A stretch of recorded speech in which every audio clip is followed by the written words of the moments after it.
मुसारणे गावात बेकायदेशीर अवजड वाहतुकीचा धुमाकूळ, ग्रामसभेच्या ठरावालाही केराची टोपली। नमस्कार, आपण पाहता संवाद महाराष्ट्र न्यूज आणि मी आहे जयेश गोविंद।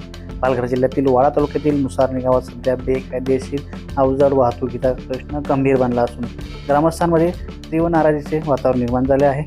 मिळालेल्या माहितीनुसार मुसारणे गावातील दगडखाणीमधून अवजड वाहनांची मोठ्या प्रमाणात वाहतूक सुरू आहे। विशेष म्हणजे पोकलेनसारख्या जड यंत्रसामुग्रीच्या वाहतुकीसाठी आवश्यक परवानगी नसताना अशा वाहनांची सर्रास वाहतूक होत असल्याचा आरोप ग्रामस्थांकडून करण्यात येत आहे। यापूर्वी 26 जानेवारी 2026 रोजी झालेल्या मुसारणे ग्रामसभेत महत्त्वाचा ठराव मंजूर करण्यात आला होता। या ठरावानुसार बेकायदेशीर अवजड वाहतुकीवर निर्बंध घालण्यात आले यावे, तसेच रात्री 7 नंतर अवजड वाहनांची वाहतूक पूर्णपणे बंद करण्यात यावी, तसेच अशी स्पष्ट भूमिका ग्रामसभेने घेतली होती। मात्र ग्रामस्थांच्या म्हणण्यानुसार ग्रामसभेच्या या ठरावाची उघडपणे पायमल्ली होत असून काही घटकांकडून दादागिरीच्या जोरावर नियम धाब्यावर बसवले जात आहे, असा आरोप ग्रामस्थांकडून होत आहे।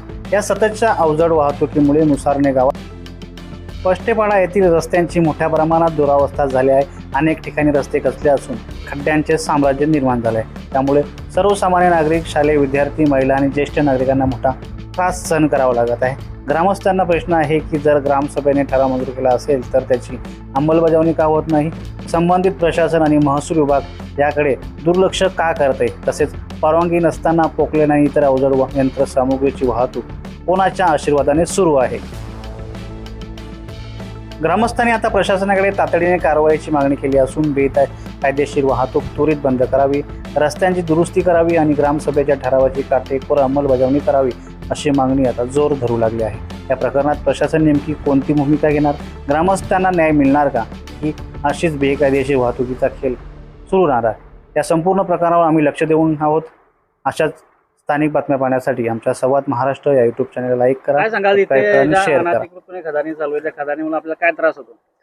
आम्हाला या अनधिकृत जवळजवळ याच्यामध्ये 3-4 खदाने अनधिकृत चालू आहेत आणि रस्त्याला पोखरण पण चालू आहेत, अनधिकृत रस्त्याला पोखरण पण चालू आहेत। पण ह्या लोकांचा एवढं त्रास आहे की रस्त्याला ते रस्ता पण बनवू शकत नाही। आम्ही स्वतःने माती टाकून हा रस्ता बनवलाय, पण हे लोकांना सांगून पण हे लोक रस्ता बनवत नाहीयेत। यांचा एवढा आम्हाला त्रास आहे, पण धूळ जातो। हे प्लास्टिक लोक करतात, पूर्ण आमच्या घराला वगैरे भेगी वगैरे गेल्यात।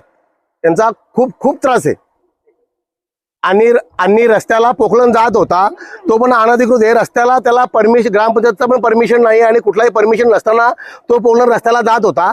आणि 26 जानेवारीला ग्रामपंचायतने ग्रामसभेचा ठराव घेऊन ही नोटीस दिलेली आहे, पण ह्या नोटीसमधून पण ओव्हरलोड गाड्या राहतात, तरी पण ही लोक ऐकत नाहीत आणि त्यांच्या म्हणजे स्वतःच्या म्हणण्यानुसार ते गाड्या या रस्त्याला चालवतात।